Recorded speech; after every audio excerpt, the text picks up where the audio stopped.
इंडस्पोर्ट and analysis में आपका स्वागत करते हैं। आपने इंडिया की जो एमआरएफई डील है उसके बारे में सुना है कुछ? अगर आपने उसके बारे में सुना नहीं है या आपको कुछ पता नहीं है तो मैं आपको यहीं पे बताती हूँ कि जो इंडियन एयरफोर्स है यानी आईएएफ जो है उनका इरादा है कि वो 114 मल्टी रोल फाइटर जेट्स को इंटरनेशनल मार्केट से खरीदेंगे। अब इससे क्या होगा? इससे ये होगा कि जो उनकी एरियल कॉम्बैट कैपेबिलिटीज है वो उन्हें एनहेंस कर सकते हैं। और यहाँ पे एक और बात मैं आपको बताती हूँ कि अगर आप इस डील को मामूली समझ रहे हैं ना या छोटी मोटी डील समझ रहे हैं तो ऐसी गलती आप बिल्कुल नहीं करेंगे। क्यों? क्योंकि ये जो डील है ये अभी के जो इंटरनेशनल मार्केट है वहां पे एक बहुत ही बड़ा कंपटीशन बन चुकी है और बहुत सारे जो देश है वो इस कंपटीशन को जीतने में लगे हैं।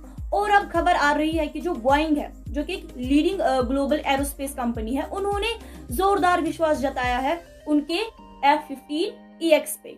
वो इंडिया की मल्टी रोल फाइटर एयरक्राफ्ट यानी एमआरएफए कंपटीशन की फाइनल सिलेक्शन में सफल हो जाएगा, यानी कि वो फाइनल हो सकता है। अब देखिए कि एमआरएफए प्रोग्राम का एम ये है कि वो एडवांस्ड मल्टी रोल एयरक्राफ्ट के जरिए इंडियन एयरफोर्स की कॉम्बैट कैपेबिलिटीज को एनहेंस करे, जैसा कि मैंने आपको थोड़ी ही देर पहले बोला।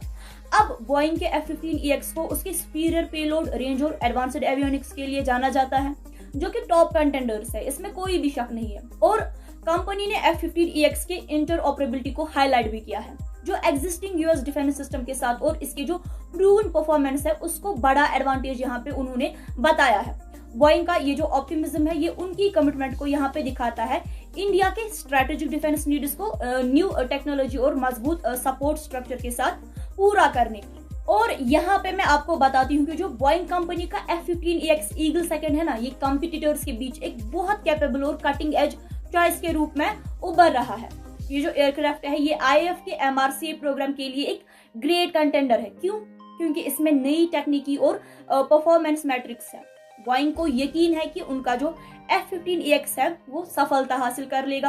अब यहाँ पे बोइंग इतना बड़ा दावा कर रहा है, कोई वजह तो होगी ना? हाँ, वजह है इसकी रिमार्केबल कैपेबिलिटीज, वजह है इसके पिछले मॉडल्स के मुकाबले में बड़ी इंप्रूवमेंट्स।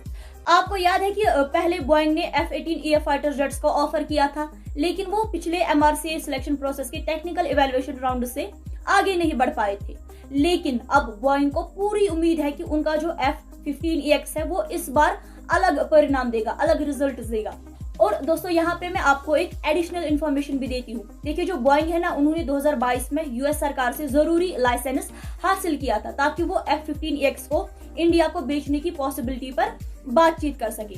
और ये जो लाइसेंस है इस प्रोक्यूरमेंट ने बोइंग को इंडियन एयरफोर्स के रिक्वेस्ट फॉर इंफॉर्मेशन यानी RFI का जवाब देने में मदद की थी और गहरी बातचीत और असेसमेंट्स करने के दरवाजे भी खोल दिए थे।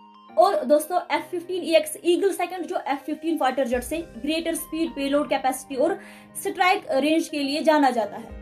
यहाँ पे अगर हम ईगल सेकंड के कुछ नोटेबल फीचर्स की बात करें तो उनमें बहुत सारे फीचर्स शामिल हैं, जैसे कि पहले ही आता है स्पीड। F-15EX जो है ये दुनिया का सबसे तेज फाइटर जेट है, जो कि मैक्सिमम मैक 2.5 यानी 3100 किलोमीटर पर आवर तक की रफ्तार से उड़ान भर सकता है। अब अगर यहाँ पे पेलोड की बात आती है, then it's world's mostly heavily armoured fighter जो 13.6 टन यानी 30,000 पाउंड तक के वेपनरी को आराम से ट्रांसपोर्ट कर सकता है। उसके बाद स्ट्राइक रेंज की बात करें तो इसके पास 1200 नॉटिकल माइल यानी कि 2222 किलोमीटर तक का स्ट्राइक रेंज है, जिसकी वजह से ये अलग अलग प्रकार के कॉम्बैट मिशन को पूरा कर सकता है आराम से।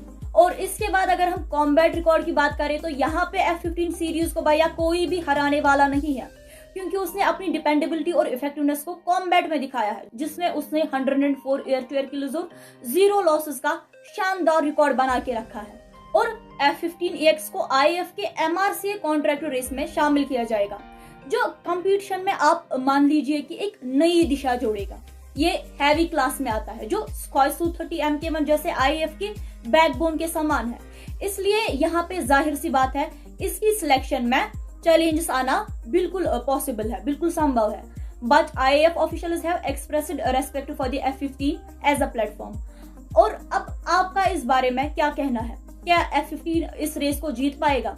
हमारे साथ आप अपने विचार कमेंट सेक्शन में शेयर कर सकते हैं। मिलते हैं अगले वीडियो में।